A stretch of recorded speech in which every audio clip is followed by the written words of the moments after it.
Someone rejecting you does not make them better than you.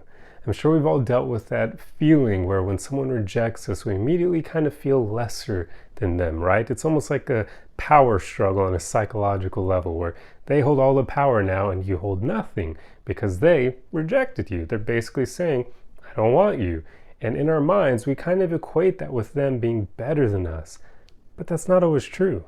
So aim to not think in that way, because there can be instances where someone who hasn't put in as much inner work as you may reject you. And there are a lot of reasons for this, even many valid reasons. It could be because they don't see themselves matching well with you because they haven't put in as much work, right? So you may actually be on a higher level than them, and that scares them. So they reject you because they feel like if they don't reject you and they end up dating you and getting into a relationship with you, you will be the one rejecting them further down the road.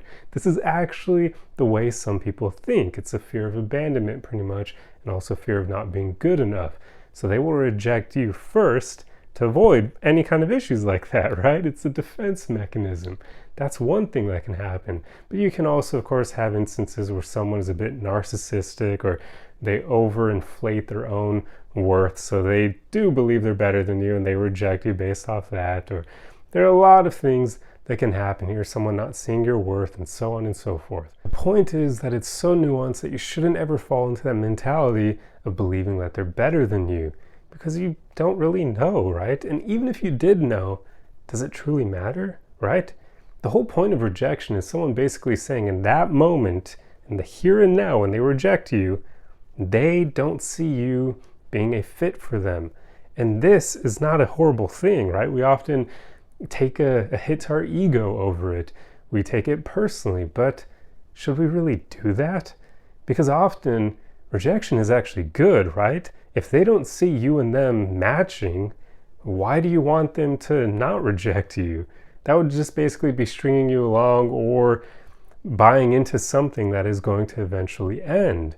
Wouldn't you want it to end sooner rather than later? I think objectively, if we were all being logical, we would all agree that if something isn't going to last, you probably would want it to end sooner rather than later. But when our emotions get mixed up in the picture, we often don't want that, right? Because we like this person so much, we want to spend more time with them. But if they're not fully in with you, if they're not fully down with you, it's only going to hurt more the longer they push off the rejection.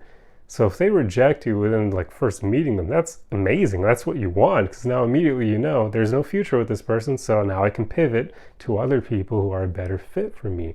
But if they date you for a few months and then reject you, they just wasted a few months of your time, potentially. Obviously, if you really do enjoy the dating experience with them and you are able to handle the rejection well, it's not really a waste of time because you spent some good moments with them. That's usually how things are for me now when I'm dating, because I truthfully don't really spend time on women that I don't really enjoy the company of. So even if she ends up rejecting me at some point or going back to her ex or whatever other things it may be that I've dealt with, sure, it sucks, but the time that I spent with her was enjoyable, so I don't view it as a waste of time. If anything, I just view it as unfortunate that things didn't progress further than they did. But that's okay. Those are some healthy ways to view rejection, because it really isn't a horrible thing. It's you saving your time and energy so you can direct it to people who are better for you. And sometimes that will mean prolonged periods of being single, but work on enjoying your own company. That makes it so those periods of being single are not that bad. Most people hate being single if they don't enjoy their own company. But if they actually like doing things by themselves and they enjoy being on their own, it's not horrible, right? Being single can actually be incredibly freeing. I've almost hit a point where I love the freedom I have from being single so much that I almost am somewhat scared of giving that up for a woman, because I think she would have to be really great for me to make that sacrifice. If anything, I would try to find a woman who'd be okay with me still being able to do the things that I want to do. And no, that doesn't mean sleeping around for anyone who's going to jump to that conclusion. It just means hanging out with friends, doing the things I want to do, spending time on my hobbies and passions, and not her expecting me to give her 100% of my free time. Because I wouldn't want that. That would be stifling me, right? That would be forcing me to give up my freedom for her. So that's more so what I mean. Being single is amazing because you can do what you want when you want without really having to worry about how other people are impacted by your actions in terms of being in a relationship. Of course, you can't quite do what you want because you need to often get buy-in from your partner, or at least let them know of what you're doing. When you're single, you don't have to do any of that, right? It's truly freeing. A lot of people, if they would enjoy their own company, they would probably very much enjoy being single. So that is one of the main things that make people hate dealing with rejection, because then they think, oh, now I have to go back to being single again, and it's not as great. But it can be. If they just learn to enjoy their own company and be their own friend, it can be very worthwhile. It can actually be some of the best ways to grow. Because really, the only time you grow more in a relationship than you do while single is when your partner is also someone who's growing themselves and working on elevating themselves, so they can help you climb up that ladder of personal growth as well.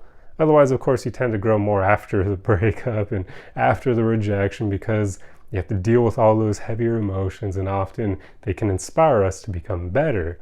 So yeah, it's very nuanced, but my whole point is, don't let rejection be this horrible thing, and don't especially view whoever rejected you as being better than you, because that often may not even be the case. There's just so many nuanced reasons someone can reject you, and it doesn't often mean that they're literally better than you in some way. And it's not helpful to even think in those terms of you being better than others and others being better than you. So try not to even play that game. Try to just accept it, realize that, hey, this person isn't for you, move on. Don't take it personally. Don't think they're better than you. Don't judge it at all, really. Just move on, let it go, accept it for what it is, and find people who will actually be down for you. So hopefully this video was helpful. These are some things that have helped me with dealing with rejection, because yeah, I mean, I've gotten to a point where rejection still is a little bit painful, because as I said, I only date women I actually really enjoy the company of. So yeah, it sucks. But it's not the end of the world. I don't take it personally. I don't think I'm lesser than her. I don't think I'm even bad over it at all. I don't even think the guys that she may choose over me are better than me.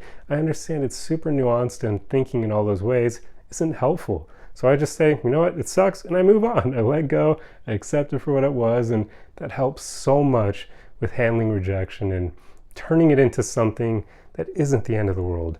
Think of it more as redirection, redirecting your life, redirecting your time and energy to people who will actually choose you as much as you choose them. But that's all I have for you guys. Truly hope you enjoyed this video, and I will see you in the next one. Arrivederci!